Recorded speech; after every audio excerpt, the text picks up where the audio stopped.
Assalamualaikum warahmatullahi wabarakatuh.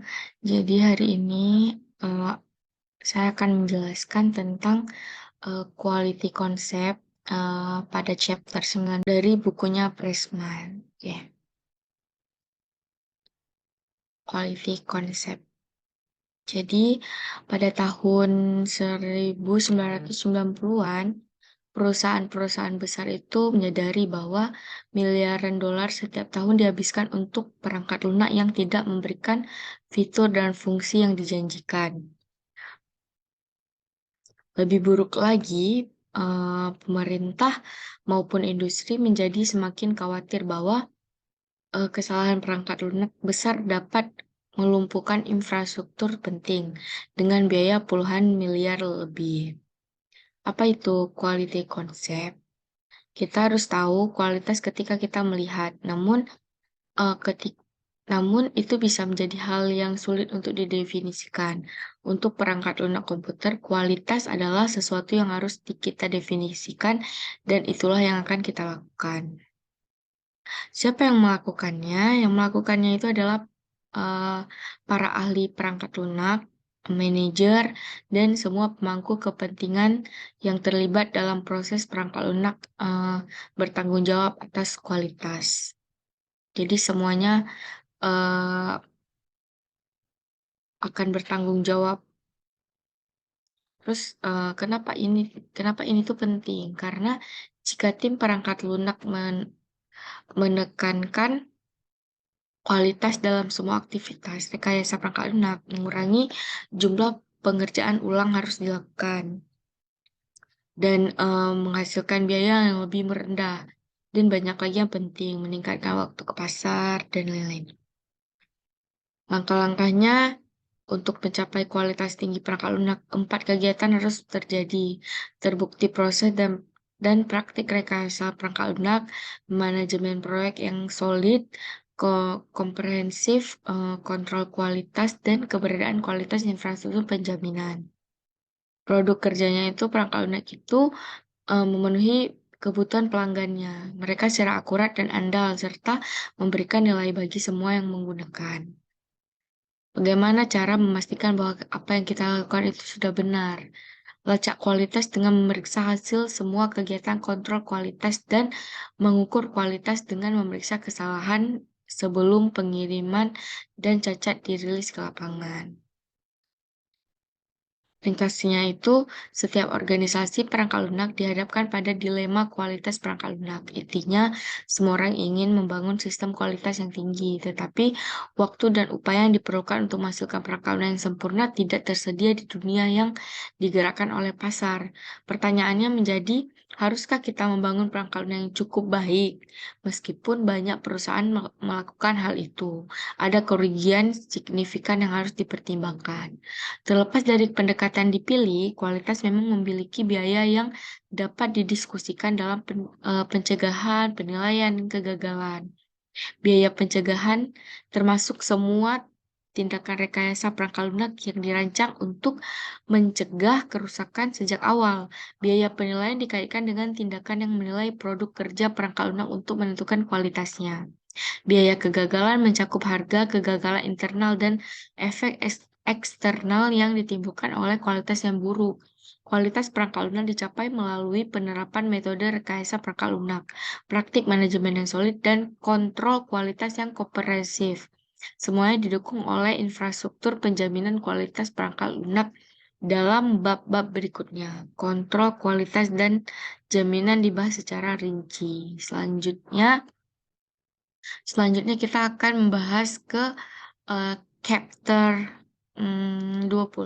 Oke, selanjutnya kita ke chapter 20 yaitu review teknik. Jadi, tinjauan perangkat lunak adalah filter untuk proses perangkat lunak. Artinya, tinjauan diterapkan di berbagai titik selama rekayasa perangkat lunak dan berfungsi untuk mengungkapkan kesalahan dan cacat yang kemudian dapat dihilangkan.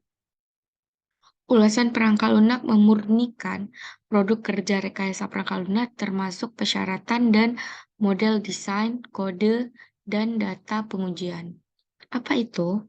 Tinjauan teknis adalah mekanisme yang paling efektif untuk menemukan kesalahan di awal proses perangkat lunak?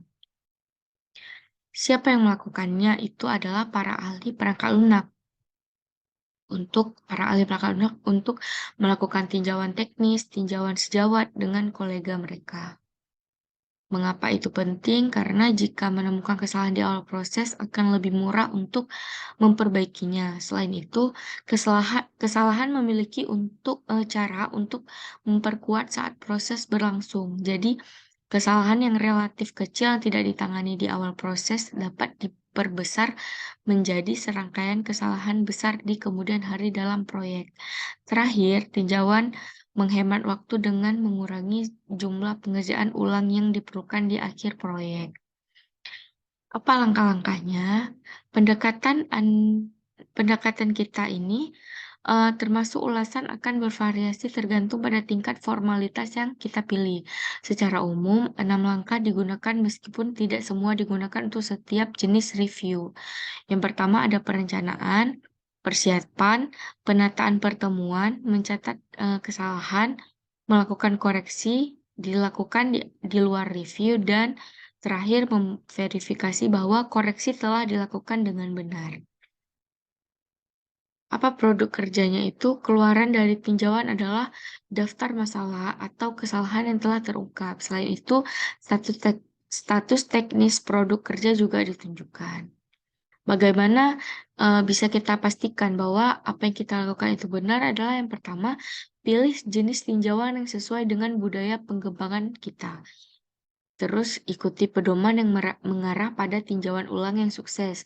Jika ulasan yang kita lakukan menghasilkan perangkat lunak berkualitas lebih tinggi, maka kita telah melakukannya dengan benar. Ringkasnya itu, setiap tinjauan teknis adalah untuk menemukan kesalahan dan mengungkap masalah yang akan berdampak negatif pada perangkat lunak yang kita gunakan. Semakin cepat kesalahan ditemukan dan diperbaiki, maka semakin kecil kemungkinan kesalahan untuk menyebar ke produk kerja rekayasa perangkat lunak lain dan memperkuat dirinya sendiri, menghasilkan upaya yang besar secara signifikan untuk memperbaikinya. Untuk menentukan apakah kegiatan kendali mutu berhasil, satu set metrik harus dikumpulkan. Metrik tinjauan berfokus pada upaya yang diperlukan untuk melakukan tinjauan dan jenis serta tingkat kesalahan yang ditemukan selama tinjauan. Setelah data metrik dikumpulkan, data tersebut dapat digunakan untuk menilai keefektifan ulasan yang kita lakukan. Data intrusi menunjukkan bahwa ulasan memberikan laba atau atas investasi yang tidak signifikan. Sebuah model referensi untuk formalitas tinjauan mengidentifikasi peran orang, perencanaan dan persiapan, struktur pertemuan, pendekatan koreksi, dan verifikasi sebagai karakteristik yang menunjukkan tingkat formalitas yang dilakukan tinjauan. Tinjauan informal bersifat kasual, tetapi masih dapat digunakan secara efektif untuk mengungkap kesalahan. Tinjauan formal lebih terstruktur dan memiliki kemungkinan tertinggi untuk menghasilkan perangkat lunak berkualitas tinggi. Selanjutnya kita akan lanjut ke chapter 21. Membahas di chapter 21 tentang software quality assurance. Jadi, pendekatan rekayasa perangkat lunak yang dijelaskan dalam buku Pressman ini itu menuju satu tujuan, yaitu untuk menghasilkan perangkat lunak tepat waktu dan berkualitas tinggi. Namun, banyak pembaca akan tertantang oleh pertanyaan apa itu kualitas perangkat lunak. Jadi, tidak cukup untuk berbicara dengan mengatakan bahwa kualitas perangkat lunak itu penting. Jadi, kita harus pertama secara eksplisit mendefinisikan apa yang dimaksud ketika kita mengatakan kualitas perangkat lunak. Kedua, membuat serangkaian aktivitas yang akan membantu memastikan bahwa setiap produk kerja rekayasa perangkat lunak menunjukkan kualitas tinggi. Ketiga, melakukan kontrol kualitas dan kegiatan jaminan pada setiap proyek perangkat lunak. Keempat, gunakan metrik untuk mengembangkan strategi untuk meningkatkan proses perangkat lunak kita dan sebagai konsekuensinya kualitas produk akhir. Siapa yang melakukannya itu semua orang yang terlibat dalam proses rekayasa perangkat lunak ini bertanggung jawab atas kualitas. Jadi siapapun yang terlibat dalam melakukan proses ini juga akan bertanggung jawab. Terus kenapa ini penting itu karena jika tim perangkat lunak menekankan kualitas dalam semua aktivitas rekayasa perangkat lunak, hal ini akan mengurangi jumlah pengerjaan ulang yang harus dilakukan. Jadi itu bisa menghasilkan biaya yang lebih rendah dan lebih penting meningkatkan waktunya untuk pasaran. Langkah-langkahnya itu sebelum kegiatan jaminan kualitas perangkat lunak atau SQA dapat dimulai, penting untuk mendefinisikan kualitas perangkat lunak pada jumlah tingkat abstraksi yang berbeda. Setelah kita memahami apa itu kualitas, tim perangkat lunak harus mengidentifikasi sekumpulan aktivitas SQA yang akan memfilter kesalahan dari produk kerja sebelum diteruskan. Terus, bagaimana kita memastikan bahwa apa yang kita lakukan itu benar? Temukan kesalahan sebelum menjadi cacat, yaitu bekerja untuk meningkatkan efisiensi penghapusan kecacatan itu, sehingga mengurangi jumlah pengerjaan ulang yang harus dilakukan oleh tim perangkat lunak. Ringkasnya, jaminan kualitas perangkat lunak adalah aktivitas payung rekayasa perangkat lunak yang diterapkan pada setiap langkah proses perangkat lunak. SQA mencakup prosedur untuk penerapan metode dan alat yang efektif, pengawasan aktivitas kendali mutu seperti tinjauan teknis, dan pengujian perangkat lunak, prosedur untuk manajemen perubahan, prosedur untuk memastikan kepatuhan terhadap standar dan mekanisme pengukuran dan pelaporan. Untuk melakukan jaminan kualitas perangkat lunak dengan benar, data tentang proses rekayasa perangkat lunak harus dikumpulkan, dievaluasi, dan disebarluaskan. Statistik SQA membantu meningkatkan kualitas produk dan proses perangkat lunaknya. Model keandalan perangkat lunak memperluas pengukuran, memungkinkan data cacat yang terkumpul diekstrapolasikan ke tingkat kegagalan yang diproyeksikan dan prediksi keandalan. Selanjutnya kita akan ke chapter 22. Oke, selanjutnya kita ada di chapter 22, yaitu membahas tentang software testing strategi. Apa itu software testing strategi? Yaitu perangkat lunak diuji untuk mengungkapkan kesalahan yang dibuat secara sengaja saat dirancang dan dibangun. Tapi bagaimana kita melakukan tes? Harus kita mengembangkan rencana formal untuk tes itu. Haruskah kita menguji ke seluruh program secara keseluruhan atau menjalankan pengujian hanya pada bagian kecil saja? Haruskah kita menjalankan kembali pengujian yang telah kita lakukan saat menambah komponen baru ke sistem besar? Kapan sebaiknya kita melibatkan pelanggan? Ini dan banyak pertanyaan lain dijawab saat kita mengembangkan strategi pengujian perangkat lunak. Siapa yang melakukannya itu adalah pengujian perangkat lunak dikembangkan oleh manajer proyek, insinyur perangkat lunak, dan spesialis pengujian. Mengapa itu penting? Karena pengujian ini menyumbang lebih banyak upaya proyek daripada tindakan rekayasa perangkat lunak lainnya. Jadi, jika dilakukan sembarangan, waktu terbuang sia-sia, upaya yang tidak perlu dikeluarkan, dan lebih buruk lagi, kesalahan menyelinap tanpa terdeteksi. Oleh karena itu, dampaknya masuk akal untuk menetapkan strategi sistematis untuk menguji perangkat lunak. Langkah-langkahnya itu pengujian dimulai dari yang kecil berlanjut ke yang besar. Maksudnya itu pengujian awal berfokus pada satu komponen atau sekelompok kecil komponen terkait dan menerapkan pengujian untuk mengungkapkan kesalahan dalam data dan logika pemrosesan telah dienkapsulasi oleh komponen tersebut. Setelah komponen diuji, kita harus diintegrasikan sampai sistem lengkap dibangun. Pada titik ini, serangkaian pengujian tingkat tinggi dilakukan untuk mengungkapkan kesalahan dan dalam memenuhi kebutuhan pelanggan. Saat kesalahan terungkap, kesalahan tersebut harus didiagnosis dan diperbaiki menggunakan proses yang disebut eh, debugging. Bagaimana kita memastikan apa yang kita lakukan itu benar? Dengan meninjau spesifikasi uji sebelum pengujian. Kita dapat menilai kelengkapan kasus uji dan tugas pengujian. Rencana dan prosedur pengujian yang efektif akan mengarah pada konstruksi perangkat lunak yang teratur dan penemuan kesalahan pada setiap tahap dalam proses konstruksi. Ringkasannya, setiap langkah pengujian dilakukan melalui serangkaian teknik pengujian sistematis yang membantu membantu dalam merancang kasus pengujian. Dengan setiap langkah pengujian, tingkat abstraksi yang dipertimbangkan perangkat lunak diperluas. Strategi untuk menguji perangkat lunak berorientasi objek dimulai dengan pengujian yang menjalankan operasi dalam kelas dan kemudian beralih ke pengujian berbasis untuk integrasi.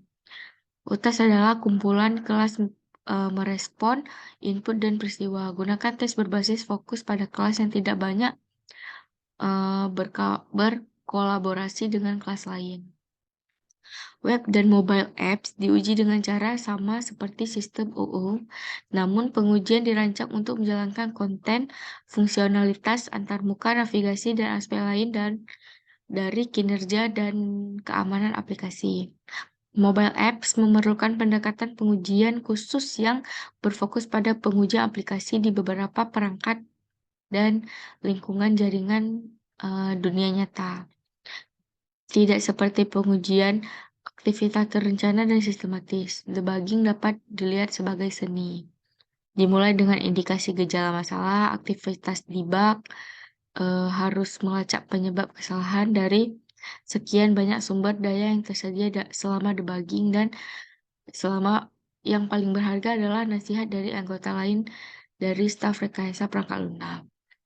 Selanjutnya kita akan beralih ke chapter 23. Oke, selanjutnya di chapter 23 itu ada testing conventional application. Jadi, apa itu? Setelah kode sumber dibuat, perangkat lunak harus diuji untuk mengungkap kesalahan sebanyak mungkin sebelum pengiriman ke pelanggan. Tujuannya itu untuk merancang serangkaian kasus uji yang memiliki kemungkinan besar untuk menemukan kesalahan. Tetapi bagaimana caranya? Disitulah teknik pengujian perangkat lunak memasuki gambar. Teknik-teknik ini memberikan panduan sistematis untuk merancang pengujian. Yang pertama, menggunakan logika internal dan antarmuka setiap komponen perangkat lunak dan melatih domain input dan output program untuk mengungkap kesalahan dalam fungsi, perilaku, dan kinerja program. Siapa yang melakukannya itu selama tahap awal pengujian, seorang analisis perangkat lunak melakukan semua pengujian. Tapi seiring berjalannya proses pengujian, spesialis pengujian dapat dilibatkan. Terus kenapa ini penting itu tinjauan dan aktivitas SQA lainnya dapat dan memang mengungkap kesalahan, tetapi tidak cukup. Setiap kali program dijalankan, pelanggan mengujinya. Oleh karena itu, kita harus menjalankan program sebelum sampai ke pelanggan dengan maksud khusus untuk menemukan dan menghapus semua kesalahan. Untuk menemukan jumlah kesalahan setinggi mungkin, pengujian harus dilakukan secara sistematis dan kasus pengujian harus dirancang dengan menggunakan teknik disiplin. Langkah-langkahnya itu untuk aplikasi konvensional, perangkat lunak diuji dari dua perspektif yang berbeda. Yang pertama, logika program internal dilakukan dengan menggunakan teknik desain kasus uji kotak putih, dan persyaratan perangkat lunak dilakukan dengan menggunakan teknik desain kasus uji kotak hitam. Use case membantu dalam desain pengujian untuk mengungkapkan kesalahan pada tingkat validasi perangkat lunak. Dalam setiap kasus, tujuannya adalah untuk menemukan jumlah kesalahan maksimum dengan upaya dan waktu yang minimum. Bagaimana cara memastikan bahwa yang telah kita lakukan itu benar? Saat kita mulai menguji, ubah sudut pandang kita, berusaha keras untuk menghancurkan perangkal lunak. Rancang kasus uji dengan gaya disiplin dan tinjauan kasus uji yang akan kita buat untuk ketelitian. Selain itu, kita dapat mengevaluasi cakupan pengujian dan melacak aktivitas deteksi kesalahan. Ringkasannya itu, tujuan utama dari desain test case adalah untuk memperoleh serangkaian pengujian yang memiliki kemungkinan tertinggi untuk mengungkap kesalahan dalam perangkal lunak. Untuk mencapai tujuan ini, dua kategori berbeda dari teknik desain kasus uji digunakan, pengujian kotak putih dan pengujian kotak hitam. Tes kotak putih fokus pada struktur kontrol program. Uji kasus diturunkan untuk memastikan bahwa pernyataan dalam program telah dieksekusi setidaknya sekali selama pengujian dan bahwa semua kondisi logis telah dilakukan. Pengujian jalur dasar teknik kotak putih memanfaatkan grafik program untuk mendapatkan serangkaian pengujian independen linear yang memastikan cakupan pengujian kondisi dan aliran data lebih lanjut melatih logika program. Dan pengujian loop melengkapi teknik white box lainnya dengan menyediakan prosedur untuk menjalankan loop dengan berbagai tingkat kerumitan. Selanjutnya kita ke chapter 24. Oke, selanjutnya di chapter 24 ada testing object oriented application. Jadi arsitektur perangkat lunak berorientasi objek menghasilkan serangkaian subsistem berlapis yang merangkum kelas-kelas yang berkolaborasi. Masing-masing elemen sistem ini melakukan fungsi yang membantu mencapai persyaratan sistem. Penting untuk menguji sistem UU pada berbagai level yang berbeda dalam upaya mengungkap kesalahan yang mungkin terjadi saat kelas berkolaborasi satu sama lain dan subsistem berkomunikasi lintas lapisan arsitektur. Siapa yang melakukannya? Itu pengujian berorientasi objek dilakukan oleh ahli perangkat lunak dan spesialis pengujian. Mengapa ini penting? Kita harus menjalankan program sebelum sampai ke pelanggan dengan maksud khusus untuk menghapus semua kesalahan, sehingga pelanggan tidak akan mengalami frustasi yang terkait dengan produk berkualitas rendah. Untuk menemukan kesalahan sebanyak mungkin, pengujian harus dilakukan secara sistematis dan kasus pengujian harus dirancang dengan menggunakan teknik disiplin. Bagaimana kita memastikan bahwa yang telah kita lakukan itu benar? Saat kita mulai menguji, ubah sudut pandang kita, berusaha keras untuk menghasilkan perangkat lunak. Rancang kasus uji dengan cara yang disiplin dan tinjauan kasus uji yang kita buat untuk ketelitian. Ringkasannya, tujuan keseluruhan pengujian berorientasi objek untuk menemukan jumlah kesalahan maksimum dengan upaya minimum identik dengan tujuan pengujian perangkat lunak konvensional. Tetapi strategi dan taktik untuk pengujian UU berbeda secara signifikan. Pandangan pengujian diperluas untuk mencakup tinjauan persyaratan dan model desain. Selain itu, fokus pengujian menjauh dari komponen prosedural, modul, dan menuju kelas. Metode desain kasus uji integrasi juga dapat menggunakan uji acak dan uji partisi. Selain itu, pengujian berbasis skenario dan pengujian yang berasal dari model perilaku dapat digunakan untuk menguji kelas dan kolaboratornya. Uratan pengujian melacak aliran operasi di seluruh kolaborasi kelas. Pengujian validasi sistem UU berorientasi pada kotak hitam dan dapat diselesaikan dengan menerapkan metode kotak hitam yang sama yang dibahas untuk perangkat lunak konvensional. Namun, pengujian berbasis skenario mendominasi validasi sistem UU, menjadikan use case sebagai pendorong utama untuk pengujian validasi. Selanjutnya kita akan ke chapter 25. Kemudian di chapter 25 ada testing web application. Pengujian web app adalah kumpulan aktivitas terkait dengan satu tujuan, yaitu mengungkap kesalahan dalam konten, fungsi, kegunaan, kemudahan navigasi, kinerja, kapasitas, dan keamanan web app. Untuk mencapai hal ini, strategi pengujian yang mencakup ulasan dan pengujian dapat dieksekusi diterapkan.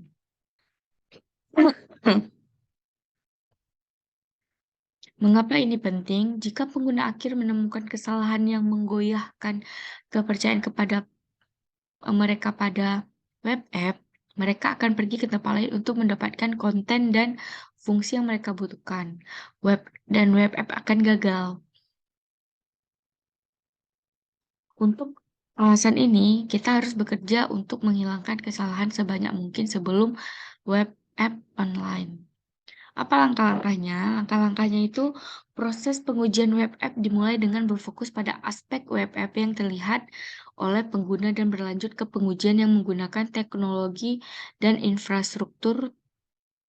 7 langkah pengujian dilakukan. Pengujian konten, pengujian antarmuka, pengujian navigasi, pengujian komponen, pengujian konfigurasi, pengujian kinerja, dan pengujian keamanan.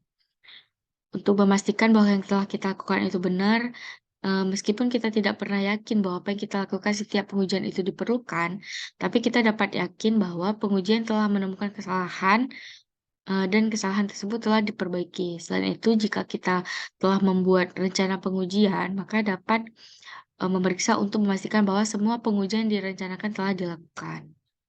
Ringkasannya itu, tujuan pengujian web app adalah untuk melatih setiap dimensi kualitas web app dengan tujuan menemukan kesalahan atau mengungkap masalah yang dapat menyebabkan kegagalan kualitas. Pengujian berfokus pada konten, fungsi, struktur, kemudahan penggunaan, kemampuan navigasi, kinerja, kompatibilitas, interoperabilitas, kapasitas, dan keamanan. Pengujian ini menggabungkan tinjauan yang terjadi saat web app dirancang dan pengujian yang dilakukan setelah web app diimplementasikan. Strategi pengujian web app melatih setiap dimensi kualitas dengan terlebih dahulu memeriksa unit konten, fungsionalitas, atau navigasi. Setelah masing-masing unit divalidasi, fokus beralih ke pengujian yang menjalankan web app secara keseluruhan. Untuk mencapai hal ini, banyak pengujian diturunkan dari sudut pandang pengguna dan digerakkan oleh informasi yang terkandung dalam kasus penggunaan. Rencana pengujian web app dikembangkan dan mengidentifikasi langkah-langkah pengujian produk kerja, misalnya kasus pengujian dan mekanisme untuk evaluasi hasil pengujian. Proses pengujian meliputi 7 jenis pengujian itu. Selanjutnya kita ke chapter 26. Selanjutnya di chapter 26 itu ada testing mobile apps.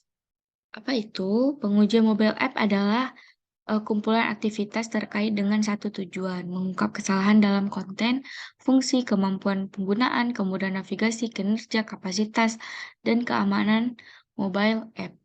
Untuk mencapai hal ini, strategi pengujian yang mencakup ulasan dan pengujian dapat dieksekusi diterapkan.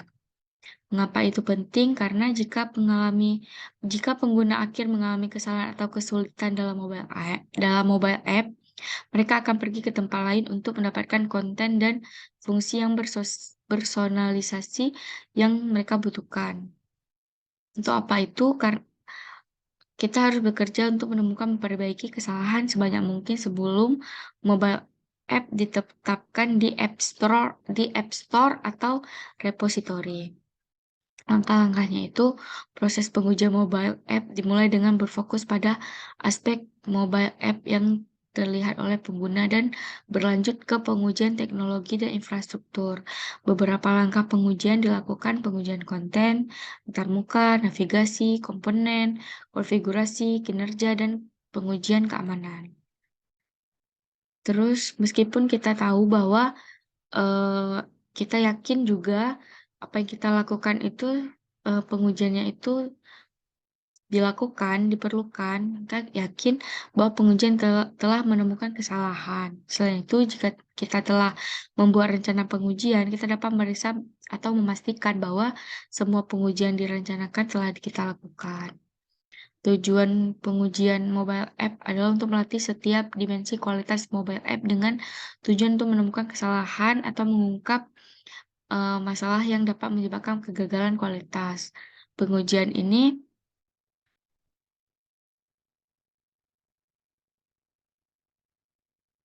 pengujian ini, eee, mencakup berfokus pada elemen kualitas seperti konten, fungsi, struktur, penggunaan konteks, kemampuan navigasi, performa, manajemen daya, kompatibilitas, interoperabilitas, kapasitas, dan keamanan. Ya, ini mencakup ulasan tarif dan penilaian kegunaan yang terjadi saat mobile app dirancang dan pengujian yang dilakukan setelah mobile app diimplementasikan dan diterapkan pada perangkat yang sebenarnya. Pengujian keamanan menggabungkan serangkaian pengujian dirancang untuk mengeksploitasi kerentanan di mobile app atau lingkungannya. Tujuannya untuk menemukan celah keamanan dan lingkungan pengoperasian perangkat atau layanan web yang sedang diakses. Pengujian kinerja mencakup serangkaian pengujian dirancang untuk menilai waktu respon dan keandalan mobile app karena tuntutan peningkatan kapasitas sumber daya sisi server.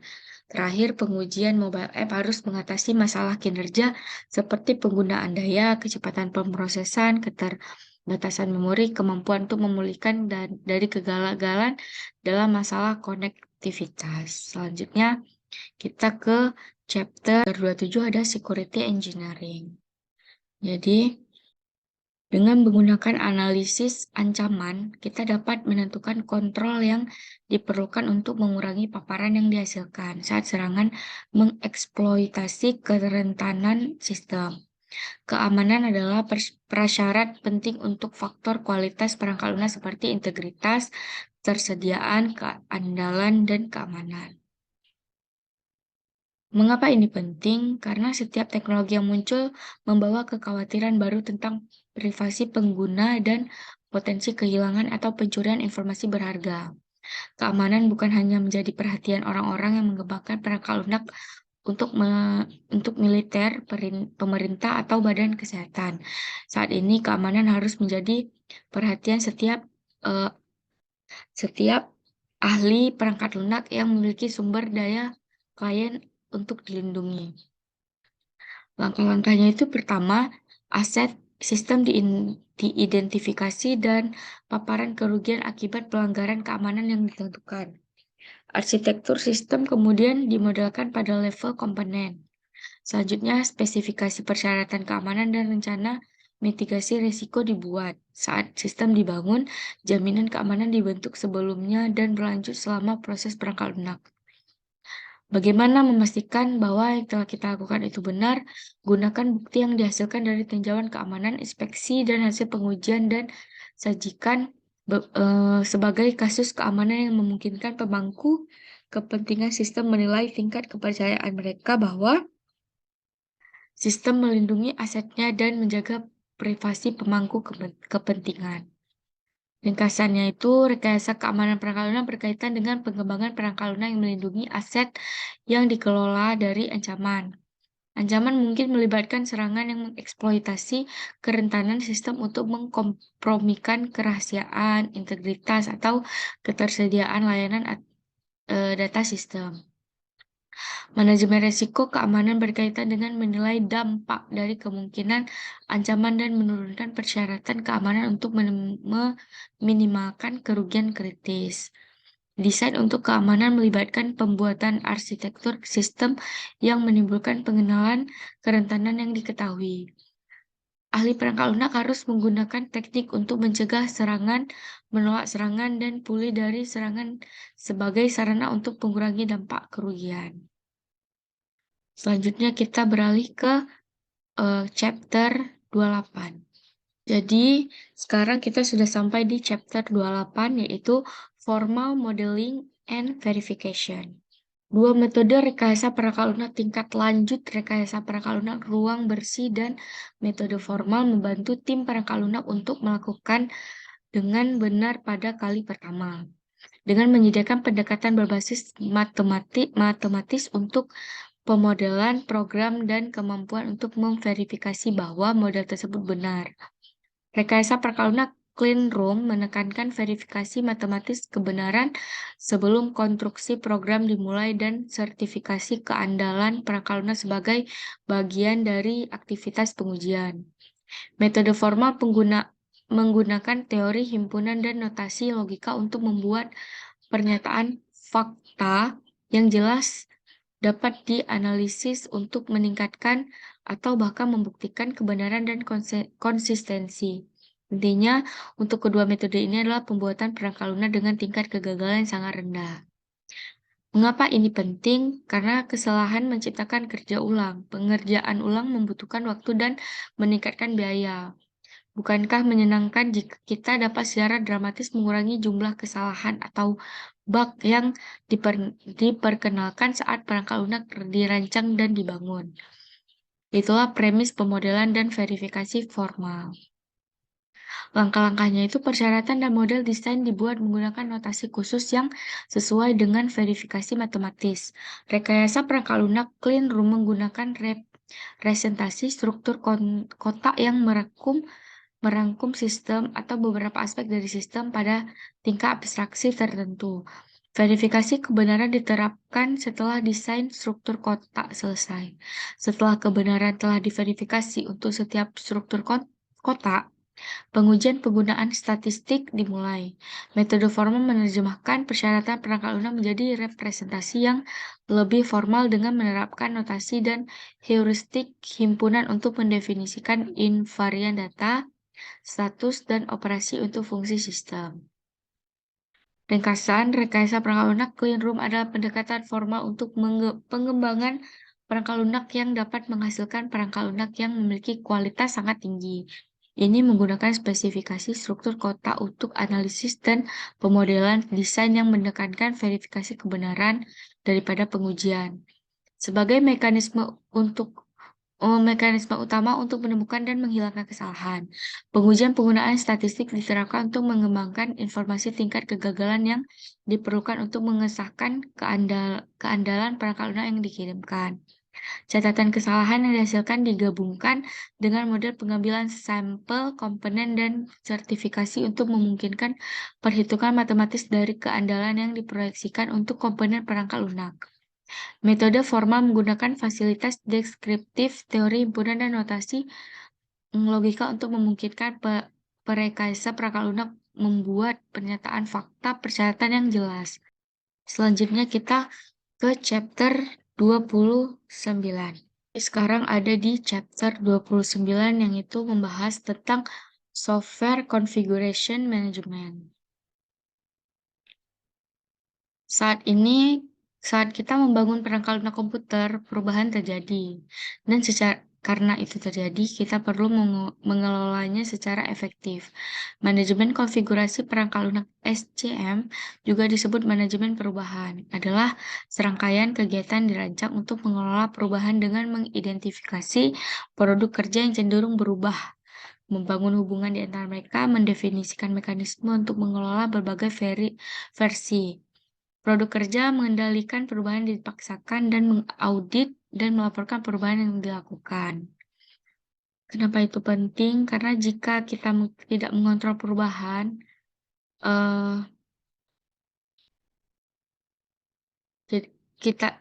kenapa itu penting? Jadi ketika kita tidak mengontrol perubahan, maka perubahan itu yang mengontrol kita. Dan itu tidak pernah baik. Sangat mudah bagi aliran perubahan yang tidak terkendali untuk mengubah proyek perangkat lunak yang berjalan dengan baik menjadi kekacauan. Akibatnya kualitas perangkat lunak menurun dan pengiriman tertunda. Oleh karena itu, manajemen perubahan merupakan bagian penting dari manajemen kualitas. Bagaimana kita memastikan bahwa yang kita lakukan itu benar? Setiap produk kerja dapat dipertanggungjawabkan, ditelusuri, dan dikendalikan. Ketika setiap perubahan dapat dilacak dan dianalisis, ketika semua orang yang perlu tahu tentang perubahan telah diberitahu, kita telah melakukannya dengan benar. Ringkasannya itu, manajemen konfigurasi perangkat lunak adalah kegiatan yang Kegiatan payung yang diterapkan di seluruh proses perangkat lunak. SCM mengidentifikasi, mengontrol, mengaudit, dan melaporkan modifikasi yang selalu terjadi pada saat perangkat lunak sedang dikembangkan dan setelah dirilis ke pelanggan. Semua produk kerja yang dibuat sebagai bagian dari rekayasa perangkat lunak menjadi bagian dari konfigurasi perangkat lunak. Konfigurasi diatur sedemikian rupa sehingga memungkinkan kontrol perubahan yang tertib. Konfigurasi perangkat lunak terdiri dari satu set objek yang saling terkait. Dan ini disebut dengan item konfigurasi perangkat lunak yang diproduksi sebagai hasil dari beberapa aktivitas rekayasa perangkat lunak. Selain produk rekayasa perangkat lunak, lingkungan pengembangan yang digunakan untuk membuat perangkat lunak juga dapat ditempatkan di bawah kendali konfigurasi. Semua SCI disimpan dan dalam repositori yang mengimplementasikan serangkaian mekanisme dan struktur data untuk memastikan integritas data, menjadikan dukungan integrasi untuk perangkat lunak lain, mendukung berbagi informasi di antara semua anggota tim perangkat lunak, dan mengimplementasikan fungsi untuk mendukung versi dan mengubah kontrol. Oke, sekarang ada di chapter terakhir yaitu chapter 30 yang mana di sini membahas tentang produk metrik.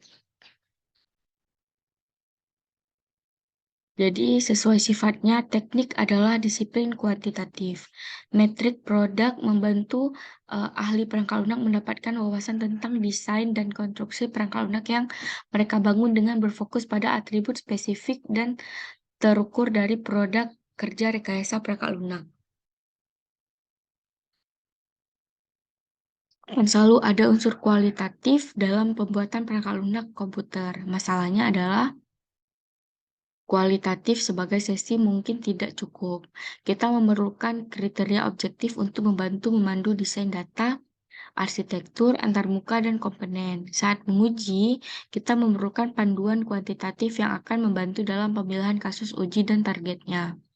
Metrik produk memberikan dasar dari mana analisis, desain, pengkodean, dan pengujian dapat dilakukan secara lebih objektif dan dinilai lebih kuantitatif. Langkah-langkahnya itu yang pertama dalam proses pengukuran adalah menurunkan ukuran perangkat lunak dan metrik yang sesuai untuk representasi perangkat lunak yang sedang dipertimbangkan. Selanjutnya, data yang diperlukan untuk menurunkan metrik yang dirumuskan dikumpulkan setelah dihitung metrik yang sesuai, dianalisis berdasarkan pedoman yang telah ditetapkan sebelum dan data sebelumnya. Hasil analisis diinterpretasikan untuk mendapatkan wawasan tentang kualitas perangkat lunak, dan hasil interpretasi mengarah pada modifikasi persyaratan dan desain, model, kode sumber, atau kasus uji. Dalam beberapa kasus ini juga dapat menyebabkan modifikasi proses perangkat lunak itu sendiri. Bagaimana cara memastikan bahwa yang telah kita lakukan itu benar? Kita menetapkan tujuan pengukuran sebelum pengumpulan data dimulai, mendefinisikan setiap metrik produk dengan cara yang tidak ambigu. Tetapkan hanya beberapa metrik dan kemudian digunakan untuk mendapatkan wawasan tentang kualitas produk kerja rekayasa perangkat lunak. Ringkasan metrik perangkat lunak menyediakan cara kuantitatif untuk menilai kualitas atribut produk internal, sehingga memungkinkan kita untuk menilai kualitas sebelum produk dibangun. Metrik memberikan wawasan yang diperlukan untuk membuat persyaratan dan model desain yang efektif, kode yang solid, dan pengujian menyeluruh. Metrik web app mempertimbangkan aspek antarmuka pengguna serta estetika, konten, dan navigasi web app. Metrik untuk sistem OO berfokus pada pengukuran yang dapat diterapkan ke kelas dan karakteristik desain, lokalisasi, enkapsulasi, penyembunyian informasi, pewarisan, dan teknik abstraksi objek yang menjadikan kelas unik. Sekian dari presentasi dari saya tentang chapter 19 sampai 30 Dari bukunya Pressman, lebih kurang saya mohon maaf apabila ada kesalahan dan kekurangan. Assalamualaikum warahmatullahi wabarakatuh. Bye.